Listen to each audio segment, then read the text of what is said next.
hope you're having a fabulous day today. I'm happy you are here, sharing some time with me over the contributions module in Shepherd Staff here. So let's see here. My name is Taylor Brown. I am a software support technician. I've been here for about 6 years now. I've really been enjoying talking with church folk like yourself, so I'm very blessed in that aspect. All phones and microphones have been muted just so that everybody can hear me.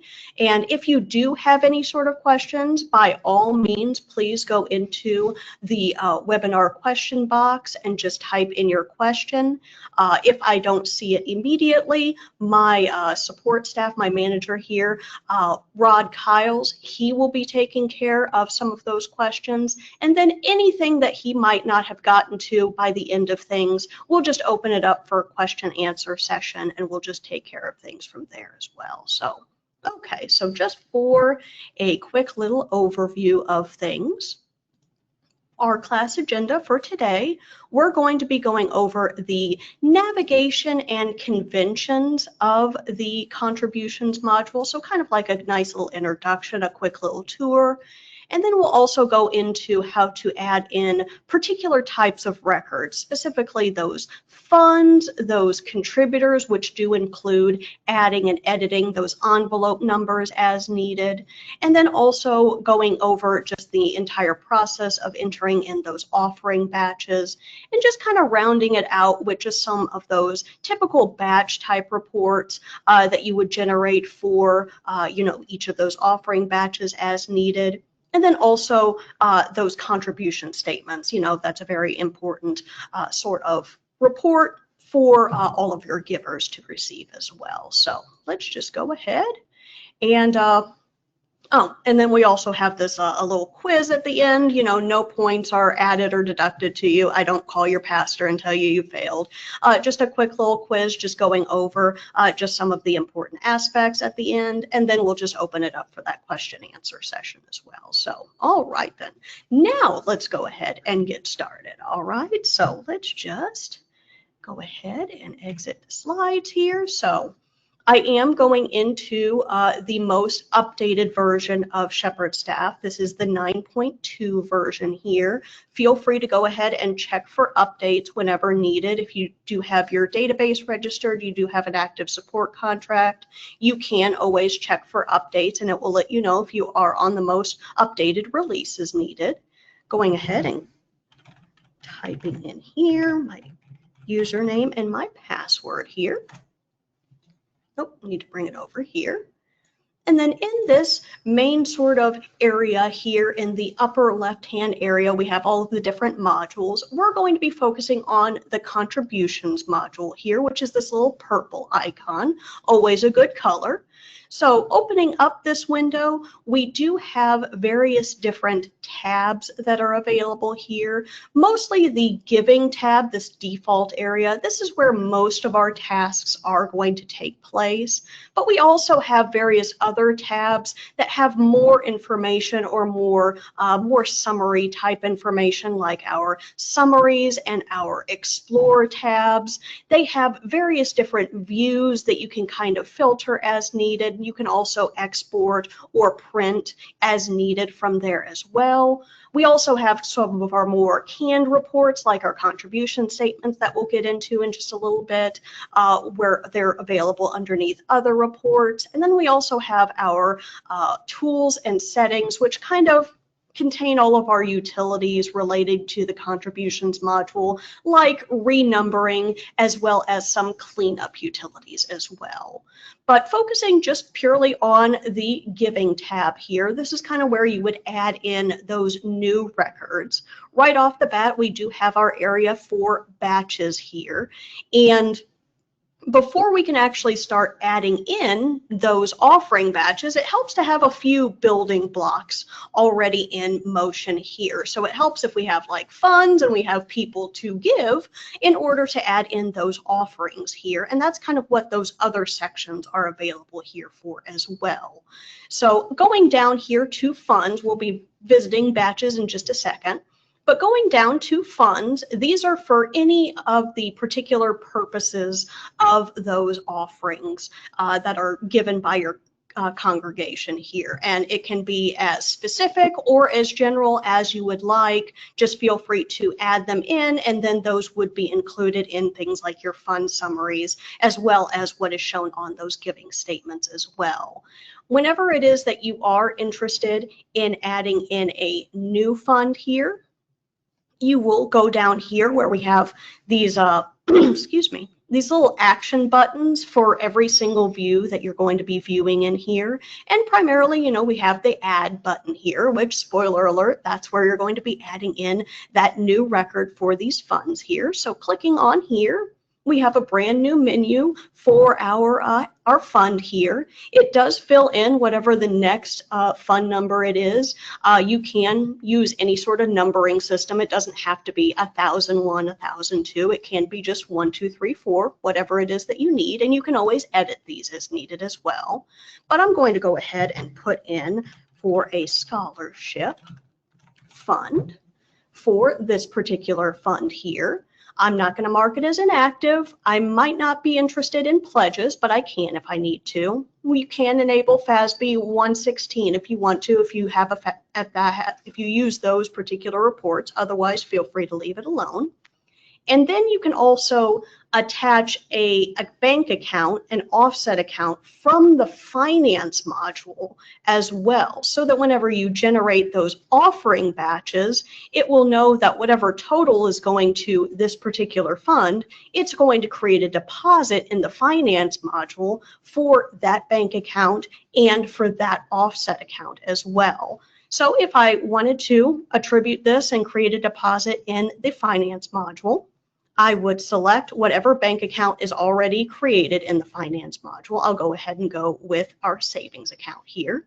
And then I'll choose the offset account related to this particular fund. In this aspect, I'm going to choose the tuition and then choose that. And then if you do use something along the lines of like a CSV import from an e-giving site or maybe Banco that kind of involves a transaction fee of some sort, we do want the full amount to be credited to that giver. So, on the contribution side, they're going to show the gross. If we wanted to show maybe the net or maybe show the transaction fee attributed to another offset account, we can choose either an expense account or we can choose to just debit the offset account so that the tuition finance account receives just the net amount for this offering here. So you definitely have some wiggle room on exactly how it is that you want to see in the finance module as opposed to the contribution module as well. So saving this information here, now we do have that new fund that's available here. In addition to creating funds, you also will need to kind of keep up with your contributors. It's not assumed that just because they are in the membership module that they are a contributor. They do need to be added in here in addition to being added as a person record in the membership module. So if you did need to add a new contributor here, same song and dance as the funds here. Clicking on contributor section here, we have a list of all of our available contributors. Clicking on the add button will open up a new menu that we can add in a new one here. And it looks like we have the 108 number that is available right now. I could choose if I just wanted it to be just the next highest number. We do have these little shortcuts that are right here. You can click this up arrow here to move it up to whatever the highest envelope number is, or you can click on here to just go back to the next available envelope, just so that you can kind of fill in those gaps as needed. And then you can also choose whatever their upcoming envelope number is going to be as well, because you can choose whatever it is their number is right now, as well as what their incoming envelope for next year is going to be. Then we'll just choose from this list here of all of our various membership records that are available here. And this is going to include just everybody that is available here. So you do not have to be a member. They don't have to have a specific status.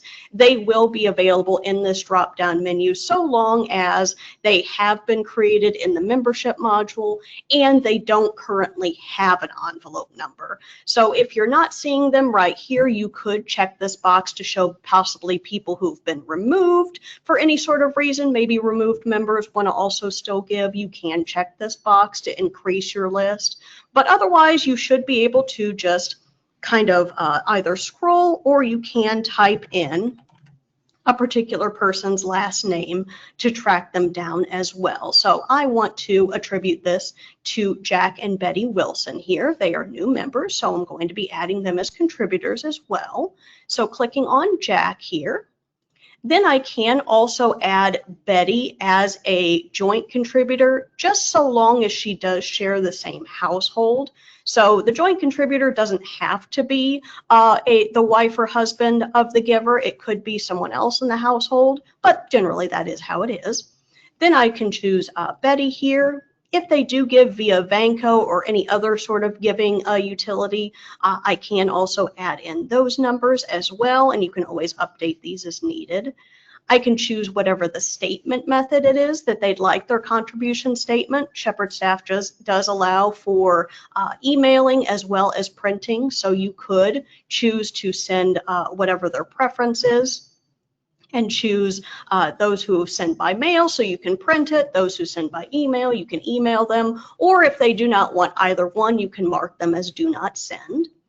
If they do have a different name for their statements, then you can put this in here and it kind of overrides whatever is in their person record as needed. And then you can choose whether or not, you know, what their envelope situation is. So they do need a number in some sort of context in order to be added in here, but it doesn't have to be corresponding to a particular physical envelope if your church doesn't use those. So if you wanted to just kind of lock down whatever the upcoming envelope number is going to be, if maybe Jack and Betty are just very attached to the 108 number, you can check this box right here and it kind of locks it, so that even if you run the renumbering utility or if you go in here and you try to change it manually, it is kind of locked in as needed. And this can be for just any sort of reason. So if they have like a Vanco number that corresponds with their envelope number, you might want to just kind of make sure that that's skipped during any sort of renumbering. Or if maybe they don't use a physical envelope or just any sort of envelope, they're just here just as a contributor, you can check this box here where it says does not use envelopes, where they can still use the 108 number for this time period, but you could just choose just a large, you know, out there number so that it frees up that 108 number whenever it is that you run the renumbering utility. But whichever one it is that you prefer, you can go with. And once we save that option here, they'll be added to your list of different contributors. In that same way, you can always update your contributors as needed. You'll see that some of these are listed in blue here. It's just letting you know either they've been removed or they've been marked as inactive in the membership module. So they might still be members, they're just listed as being inactive. So that's just kind of a quick little reference point as needed. You don't have to remove their number if they're inactive. It's just completely up to your administration and office's preferences. But if you did find that maybe there were a few people who were removed or deceased, you could use these filters here in all of these available windows here and maybe choose those who have been removed, and maybe track down maybe this Nathan McNeely. Maybe he's transferred to another congregation. He doesn't need this envelope number for next year. He wants to keep it for right now so you can generate his statement, but you don't need to keep this number for him for the next year. So you could either double click his name, or you could click his name and click on the edit button. Both do the same thing, and open it up for editing so that you could maybe mark him as not using physical envelopes, so that it will free up that 139 number for next year when you're running that renumbering utility. and saving that, it will kind of remain with his envelope number currently, but his upcoming envelope number has been updated. And if you wanted to change it immediately, you can change your envelopes whenever it is that you want. You don't have to wait till the end of the year if you don't want to.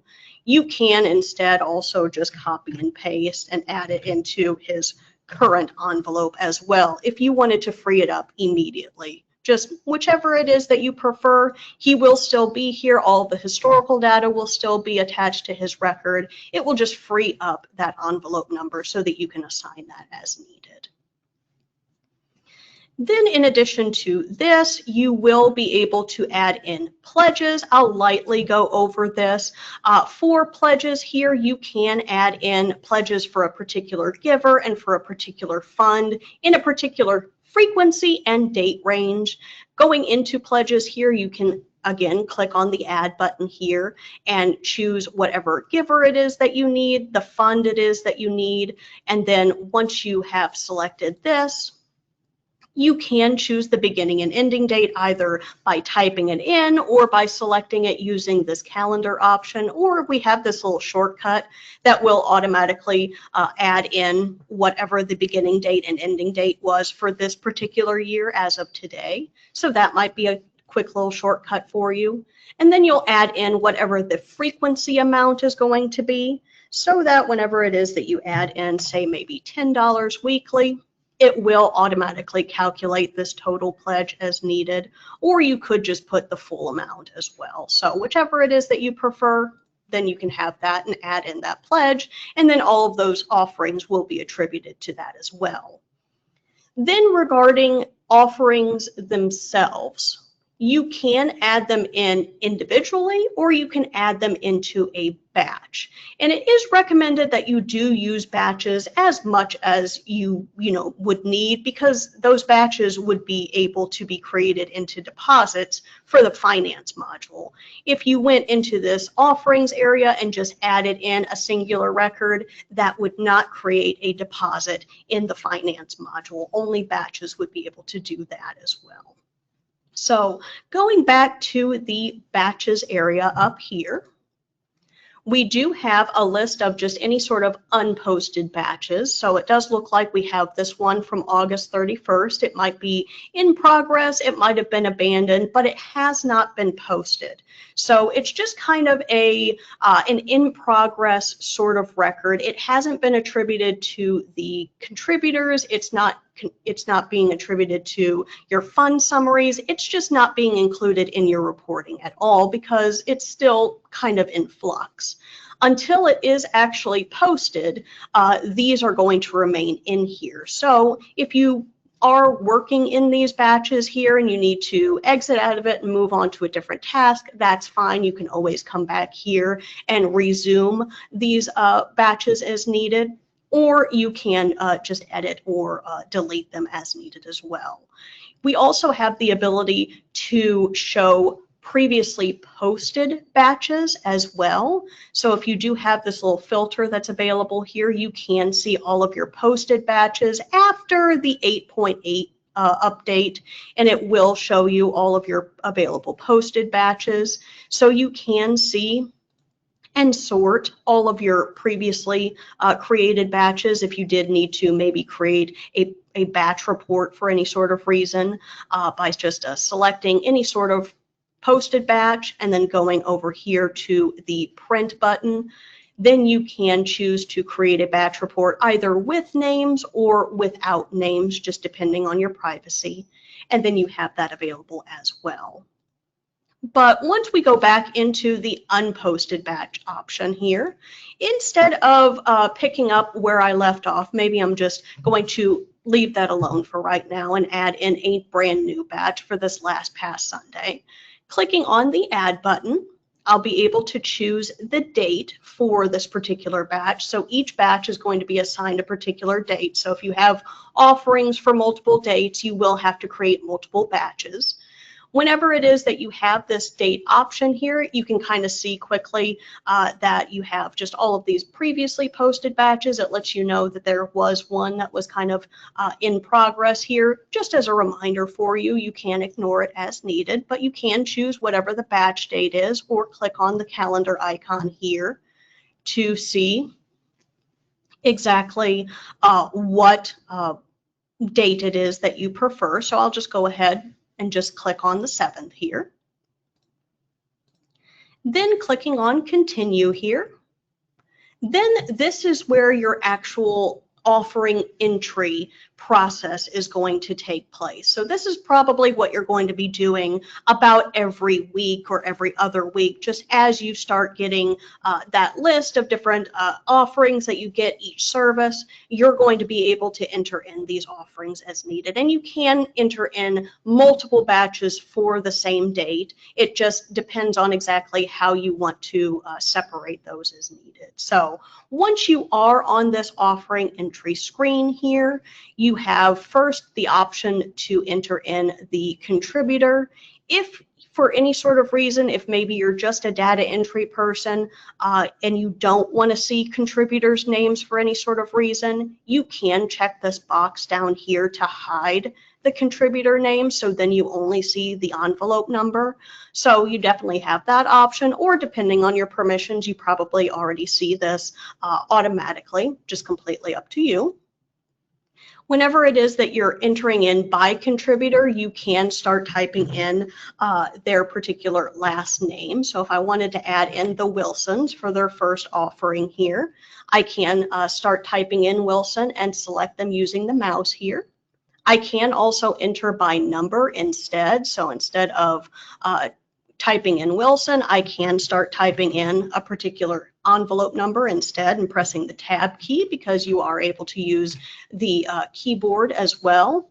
In that same sort of idea, you can do the same thing with funds, either by typing in the fund name or by, if you click on this checkbox here, you can type in the fund number instead, whichever it is that helps with your data entry process, and pressing that tab key. If you are going to be entering in multiple offerings for this same fund, maybe this entire batch is going to be for this entire fund, we do have this little lock icon, and it will allow you to repeat it, so that if I have everything for the general fund, then I automatically have that already kind of locked down already. And then kind of clicking on here, entering in whatever the amount was for this particular offering. If I wanted to, if this was for a check, I could enter in a check number if I needed to. If you don't have any checks and you're only solely entering in cash offerings, you can again check this lock button here, and it kind of locks it down so that you don't have to enter in that field. And so it's just one less field that you have to worry about. You can enter in a line item description, and this does have the ability to be shown on contribution statements. So if you did have a particular option here, then you can enter in that description, and then you can also click on this lock button to kind of nail it down to repeat for other offerings as well. But once you are finished with this particular offering, you'll click on the add button here, and then you'll just start on to the next contributor here. So if I click on 1, 2, 3, tab key, it skips over to that fund because I have that locked. It's already on the general fund. I can start entering in that other amount.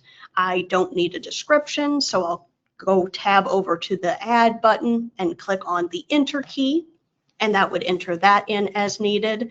Then whenever it is that I need maybe another fund here, I can unlock this and choose another particular fund, and then choose those various other contributors as well. So let's go ahead and go with the Wilsons again, and tab key to the music ministry, to the amount, maybe $50, and maybe this is for the organ repair. and have that available, and then add in those various different line items. So you can just continually just add more and more line items to this particular batch as needed. If you did need to kind of double check and maybe sort by a particular envelope number or a particular name, excuse me, you can just kind of see this information as from here and just order them as needed. If you did need to edit or maybe update a line item that you already have created, maybe like this George and Jan Clayton here, you can either double click on it, or you can click on here and click on the edit button that's available here. And you can then edit the fund, the amount, the contributor, and you can also mark it as a non-deductible offering. So if this was maybe from an IRA account, maybe I'll put that as a description here, then I can mark this as non-deductible so that it will still be included in the contribution statement, but it will be marked as non-deductible, so we know that we received it, but it won't go towards their tax deductions here as well. And in addition to that, if maybe a person has maybe multiple offerings, they wanted to split it in some sort of way, you can click on the copy button as well, just to create just a brand new line item so that you can go in and just edit maybe exactly what it is for and update that as well. And also, while you're working in here, since it is a work in progress, you can also go ahead and just delete the line items as well. So if you just wanted to start from scratch, you could just go ahead and click on the delete button just to remove that particular line item. And then just as like a quick little double check, you can also see all of your totals here so that you can kind of just see exactly what the fund totals are for this particular batch, just so that you can just be doubly sure that you have entered in everything as it should. And from there, if you are satisfied with that entry here, you can click on the save button, and it will be shown as an unposted batch that's available here. So we can see that I've entered it in for September 7th. It has 3 givers, 4 offerings, and it has that total. If I am satisfied with that particular batch, I can go ahead and click to post it. And I can choose to post just the one that I have highlighted by clicking on the post one option. Or if I wanted to post both of these, I could click on the post all button here, but I'm going to go ahead and just click on the post one just so I can see more information here. Clicking on the post button here, you have a few more options here while you're also posting for contributions. And it is automatically, set to create a deposit. If you're not interested in creating a deposit, you can uncheck this and it won't affect the finance module. Totally up to you. If you wanted to change the deposit date on the finance side, then you can choose whatever particular date it is that it's actually going to be deposited on to make things easier for reconciliation. And then even further, you can create an attendance batch for this event as well, either for any of the different events it is that you have set up in the attendance module. So, if they are giving, obviously if they're giving in person, that means they have attended, then you can create an attendance batch as needed and just have that available as well. And then right before you actually click on the post button, you have this print button that's available right here. So you can just automatically print your batch report, have that being sent off to the printer while you go ahead and post this for this information here. And it looks like I have my finance year. It is back up just a little bit, but I'll go ahead and click on continue just to post that to the 2025 finance year in there, but you guys shouldn't run into that. It'll be fine.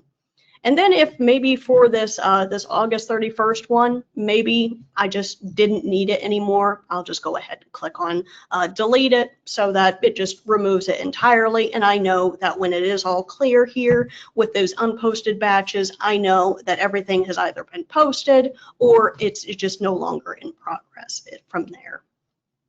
And If you did find that when you did post an offering batch, there was any sort of problem or mistake that was in here, you can edit the individual offerings as needed. So once the batch is posted, it's kind of dispersed into each of the contributor records from there. And so now they're just individual offerings.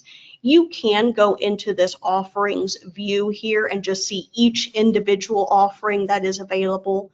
It is filtered just to show the last 2 years, just so that it doesn't cause your computer to lag too terribly. And you can see here that it is 846 records just for the last 2 years. But if I wanted to show just absolutely everything, I could uncheck this box and show the whole 30,000 offering records from there.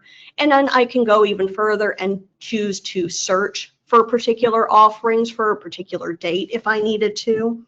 If I wanted to maybe just show those from the last half of 2025, I could enter the June 1st, 2025. And then in addition to just choosing a particular date, you can also add in a particular date range if you need to by pressing the Shift key and clicking on or pressing on the, I think it's the backslash button here. And it's right underneath your backspace key on your regular keyboard. And it creates what we call a pipe.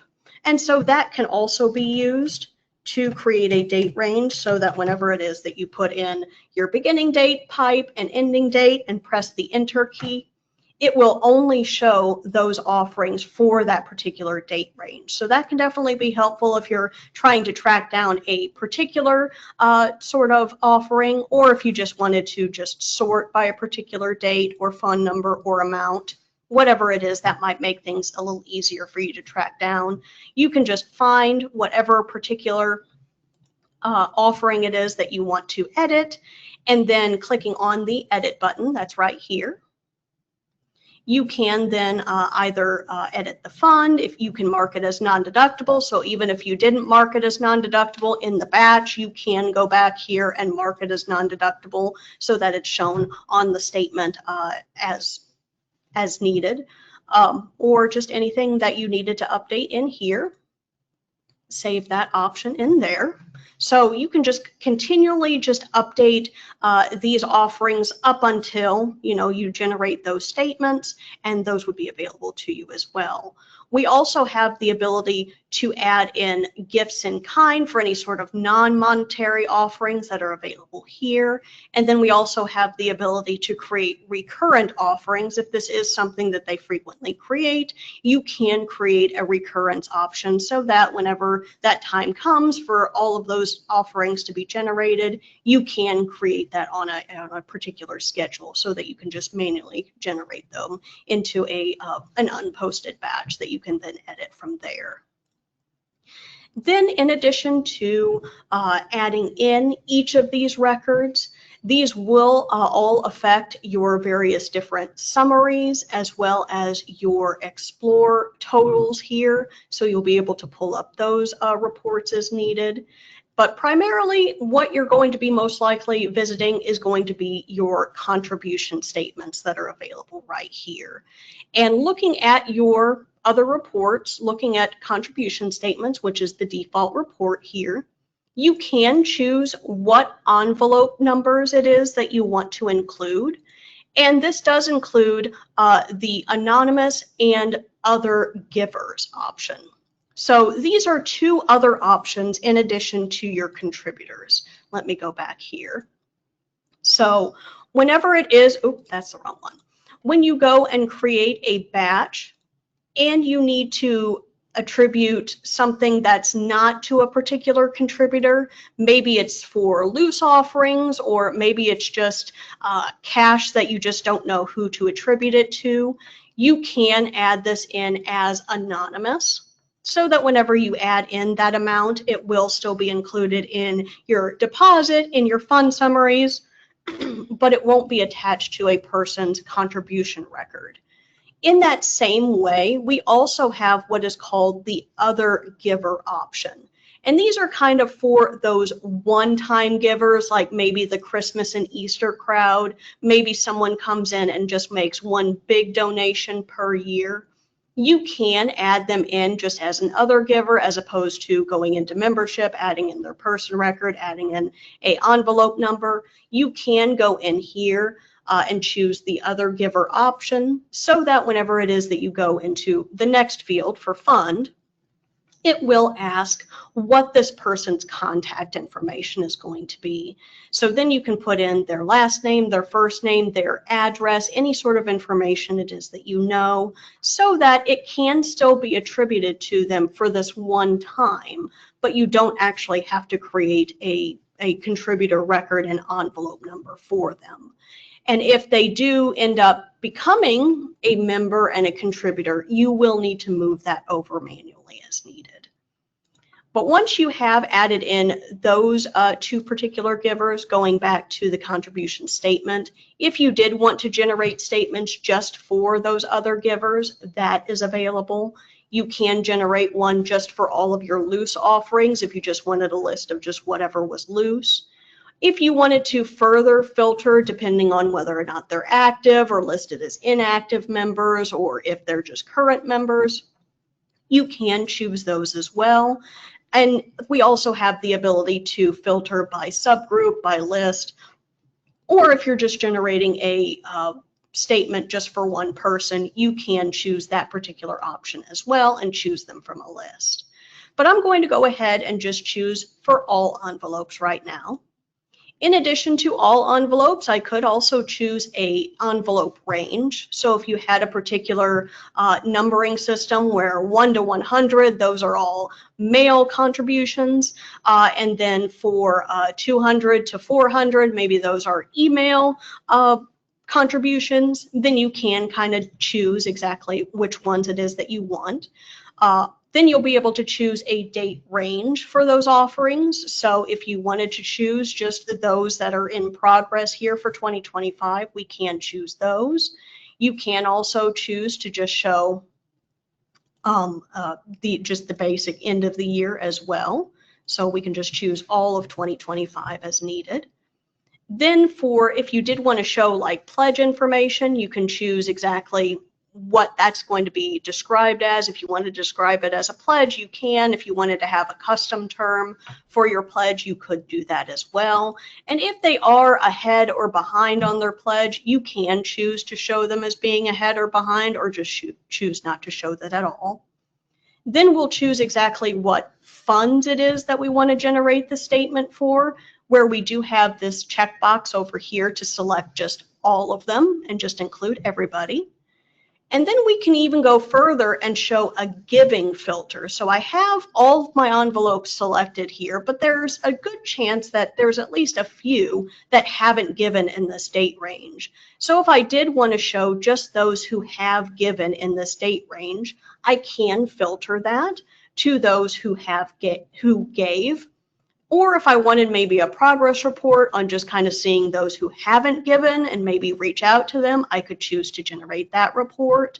Or I could generate it based off of their pledge information on whether or not they have a pledge, or maybe they are behind on a pledge at all. So once I have that giving filter in there, these contribution statements will be generated in one big file, so they will be ordered typically by envelope name, but you can also choose to order them by envelope number or by postal code, which could definitely be helpful if you're going to be mailing them out.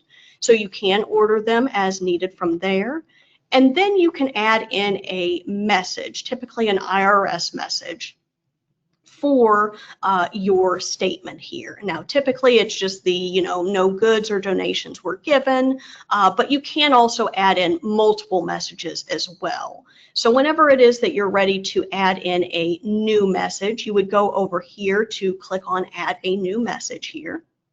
And whatever the message name is, just so that you know exactly what it is called, you can see that it is the IRS message, and I have a little copy paste option right here, and I'll just show that no goods or services were provided, and these were just an intangible religious benefit, so it is a true donation.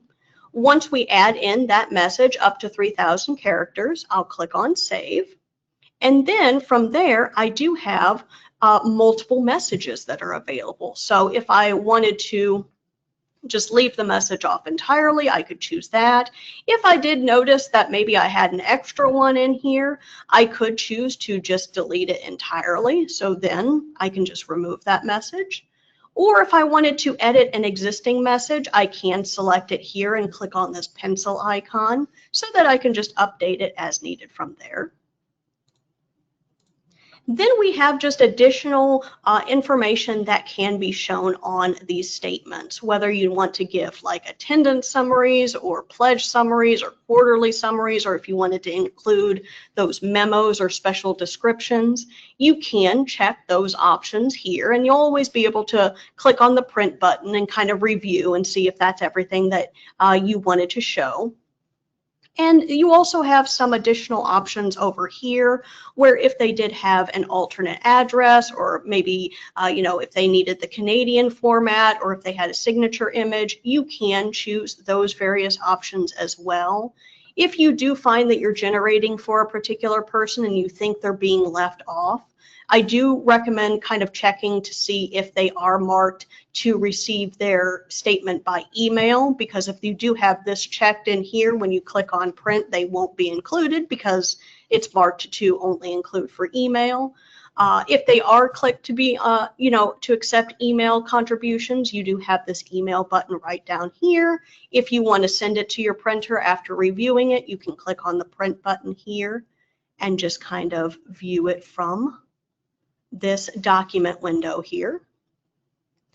And once you have reviewed just everybody's giving statement, you're satisfied with what it is that is being shown, everything that's being shown here, then you can go ahead and click on this print button to generate that information as needed. So that in large part is just kind of the entering in of records, as well as kind of tweaking them as needed, and then also showing them in that batch report and those statements. So let's just go ahead and go over just a quick little quiz here, and then we'll just open it up for everyone's questions as well. So, okay.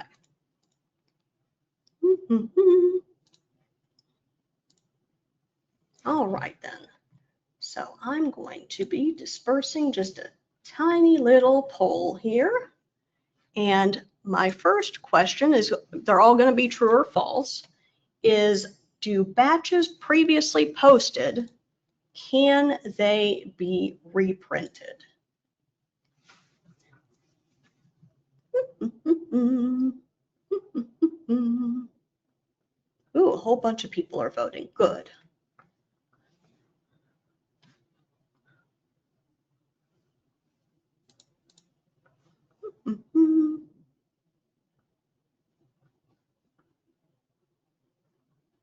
I promise not to tell your pastor.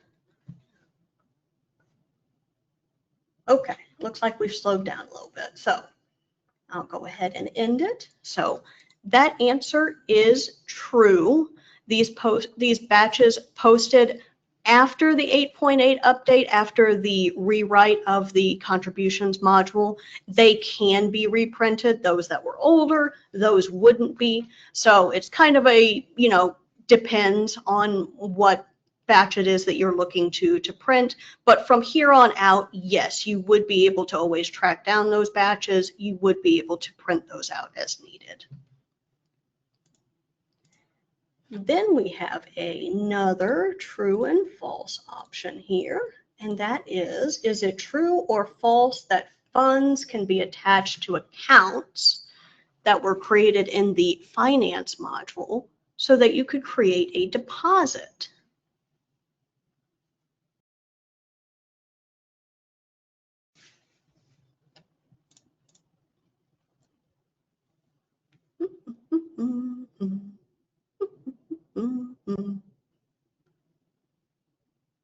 Okay, looking good.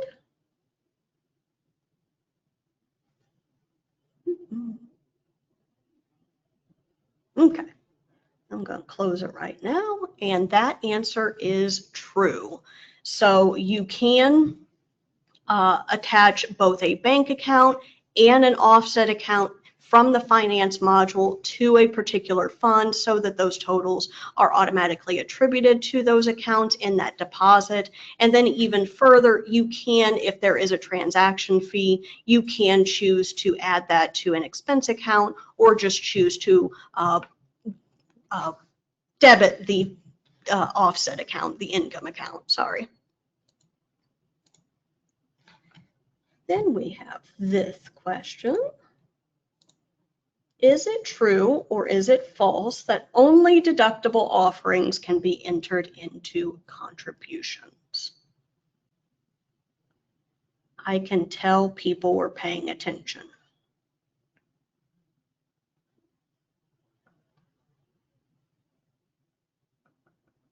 Looks like nobody said true, which thank goodness, because it is false. Because even if it's non-deductible, we want people to know that they still gave. So yes, any sort of non-deductible or things like IRA contributions, they can be added individually from the offerings view as well as within the batch itself. And then even further, if they did have a non-monetary offering, which naturally is non-deductible typically, you can add that in from the gifts in kind view as well. So that is good. And then what is the next one? All right. So the next one is envelope numbers can only be updated at the end of the year after all the offerings have been entered.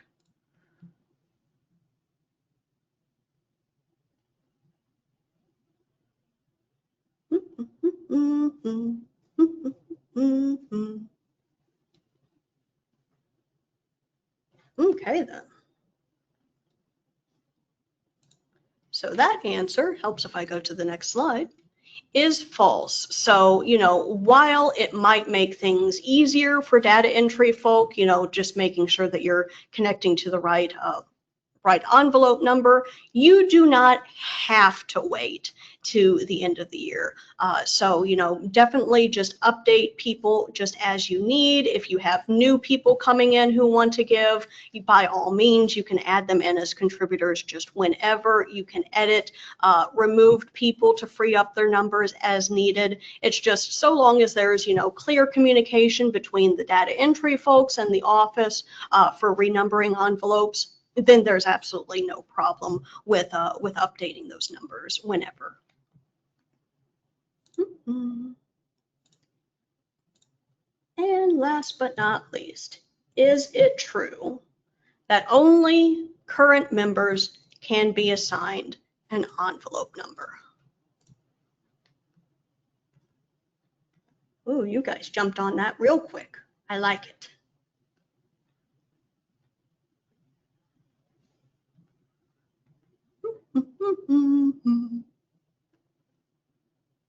Okay.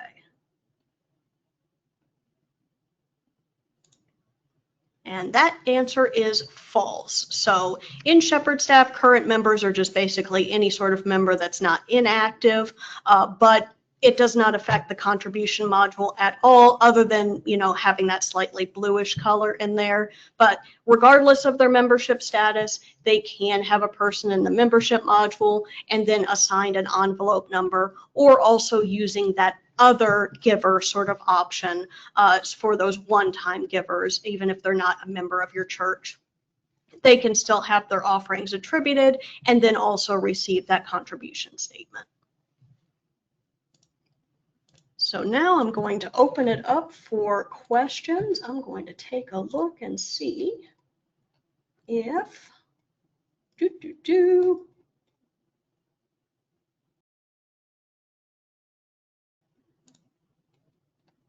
Let's see. Looks like Rod answered most of them. Let's see. Someone said, can you show that again? And that was about 40 minutes ago, so I apologize for that. Was there anything that you guys would like me to repeat or let's see. Oh, how do I get a report on contributions before posting? Okay, so yes, you can definitely, let's see. Even if they are in progress here, so let's see if I go in here and then add in this offering. You could, if you wanted to export within here, you could click on this export button if you wanted to. That's completely up to you. You could also hide their contributor names, or after you have saved it, you can also print a batch report even if they haven't been posted. So from this batch area here, even if you're seeing all of them, so even the one that has been posted, you can print it, and the one that hasn't been posted in white, that can also be created into a batch report too, even before you actually post it. So you do have that option, and then in addition to that, when you're actually going to post it, then you do have this print button that's available here. So there are various different ways and opportunities to create that batch report. Whichever one it is that you guys prefer, that would be available to you guys. So, all right, let's see.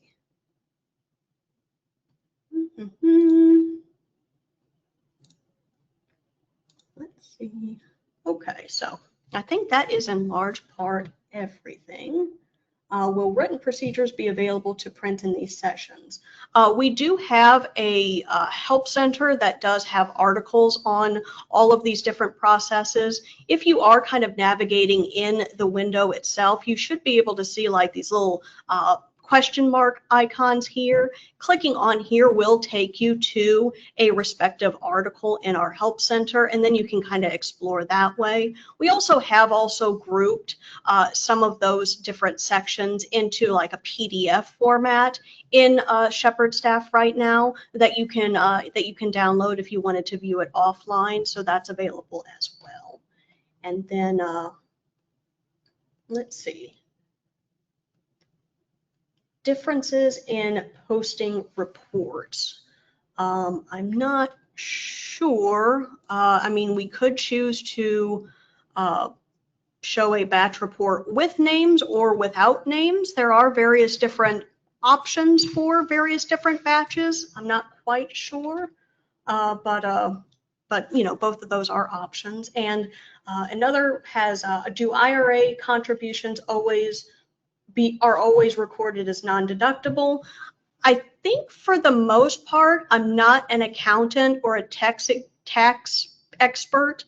I think they typically are, but if for any sort of reason, you know, your accounting authority says that it doesn't need to be non-deductible, then, you know, you don't have to mark it that way. So that would just be completely up to you guys. So, okay, I think everybody else has been answered. So I'll just go ahead and put in our information up here real quick, and I'll just review all of our different, all of your questions as well. So feel free to reach out to us either by phone or by email. Also in our help center, you are able to reach out to us that way as well and create a ticket.